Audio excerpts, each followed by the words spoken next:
చివరి శ్వాస వరకు తన సర్వం దారబోసి ఈ తెలంగాణ ఉద్యమాన్ని తెలంగాణ రాష్ట్ర సాధనలో గొప్ప పాత్ర పోషించిన అందశ్రీ గారిని కోల్పోవడం తెలంగాణ సమాజానికే కాదు, వ్యక్తిగతంగా నాకు చాలా తీరని లోటు. పిసిసి అధ్యక్షుడిగా ప్రజాక్షేత్రంలో పర్యటిస్తున్నప్పుడు అందశ్రీ గారిని కలవాలని ప్రయత్నం చేస్తే నేను రాజకీయ నాయకులకు దూరంగా ఉంటాను, రాజకీయ నాయకులను వేదికల మీదనే కలుస్తాను కానీ వ్యక్తిగతంగా కలవను అని ఒక మిత్రుడి ద్వారా సమాచారాన్ని చేరవేసి,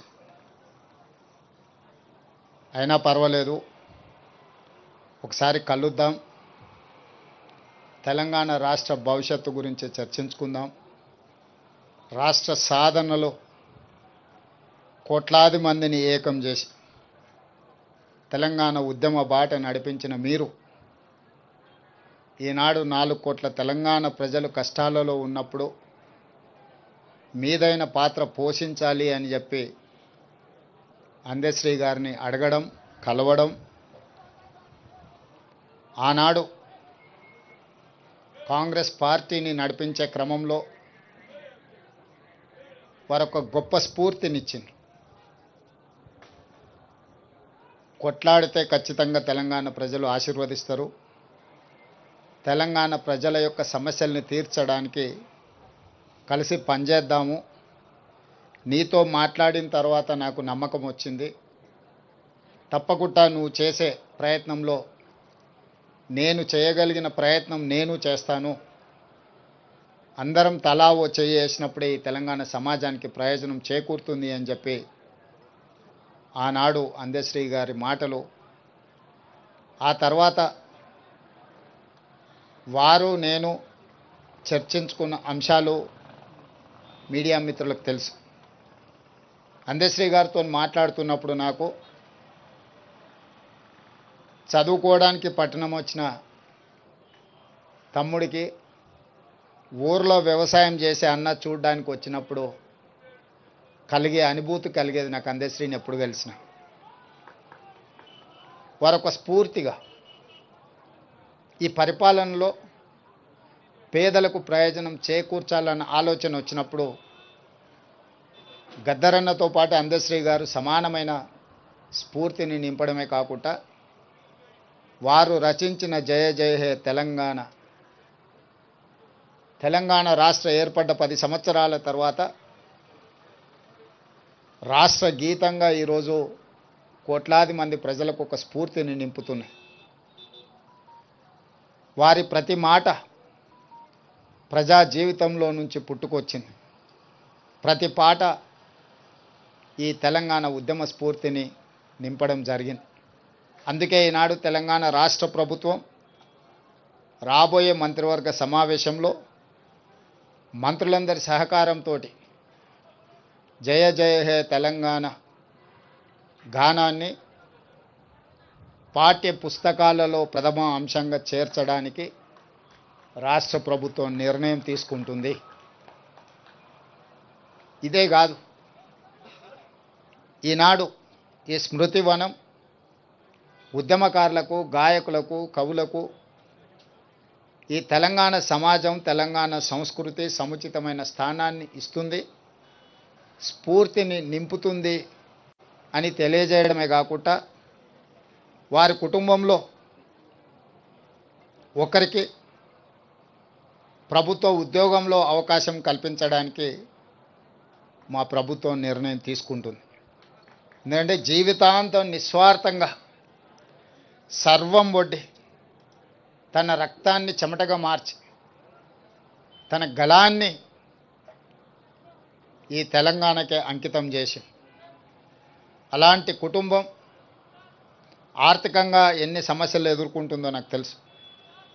కాబట్టి ఈనాడు వారి కుటుంబంలో ఉద్యోగం ఇవ్వాలని, దీని ఒక స్మృతి వనంగా తీర్చిదిద్దాలని జయ జయ హే తెలంగాణ గానాన్ని పాఠ్యాంశంగా మార్చి వారి స్ఫూర్తిని ఎల్లకాలం, ఈ తెలంగాణ ఉన్నంతకాలం తెలంగాణ రాష్ట్ర సాధనలో అందశ్రీ గారు పోషించిన పాత్రను శాశ్వతం చేయడమే కాకుండా వారి జీవితకాలం రచించిన రచనలను ఒక పుస్తక రూపంలో వారు రచించడం జరిగింది. నిప్పుల వాగు. ఈ నిప్పుల వాగు ఒక స్ఫూర్తి, ఒక ప్రజ్వలన, భవిష్యత్ తరాలకు ఇది ఒక భగవద్గీతగా, ఒక బైబిల్గా, ఒక ఖురాన్గా తెలంగాణ యువతకు, తెలంగాణ ఉద్యమకారులకు, తెలంగాణ ప్రజా సమస్యల మీద పోరాటం చేసే వాళ్లకు ఒక గైడ్ లాగా పనిచేస్తుంది.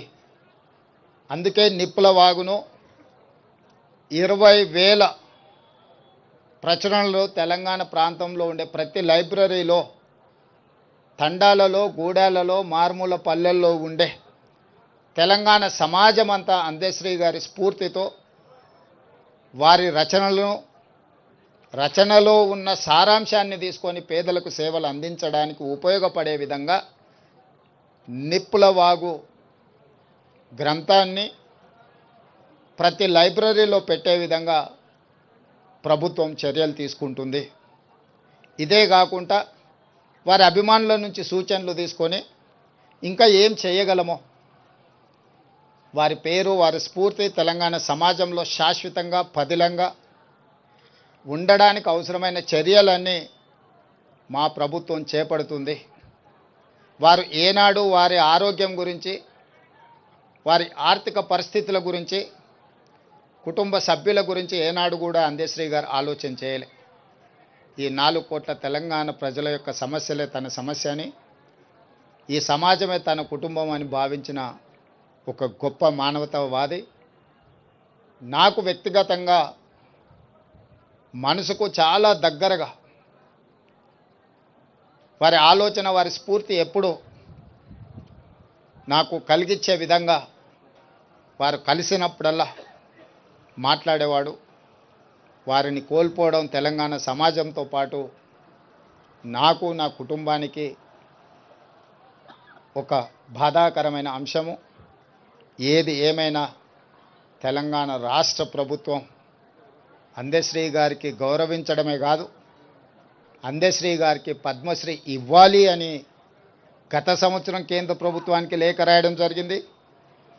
ఈసారి కూడా స్వయంగా ప్రధానమంత్రి నరేంద్ర మోడీ గారిని కలిసి తెలంగాణ ఆత్మగౌరవం, తెలంగాణ గుండె ధైర్యం అందశ్రీ గారికి పద్మశ్రీ ఇవ్వాల్సిందిగా కేంద్ర ప్రభుత్వాన్ని విజ్ఞప్తి చేస్తున్నాం. మిత్రులు కిషన్ రెడ్డి గారిని, బండి సంజయ్ గారికి కూడా నేను సూచన చేస్తున్నా, మీ వంతు ప్రయత్నం మీరు చేయండి. తెలంగాణ రాష్ట్ర ముఖ్యమంత్రిగా అందశ్రీని గౌరవించుకోవాల్సిన బాధ్యత తెలంగాణ ప్రజల తరఫున మీ మీద, నా మీద ఉన్నది.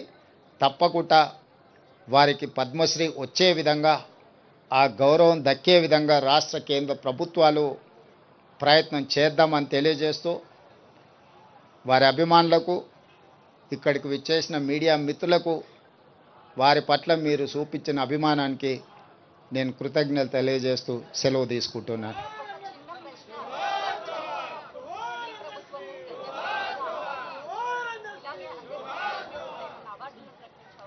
ఇప్పుడు అందశ్రీ గారి పేరు శాశ్వతంగా పదిలంగా ఉండడానికే పాఠ్య పుస్తకాలలో పాఠ్యాంశంగా ఈ జయ జయ హే తెలంగాణను తీసుకోవడం జరుగుతుంది.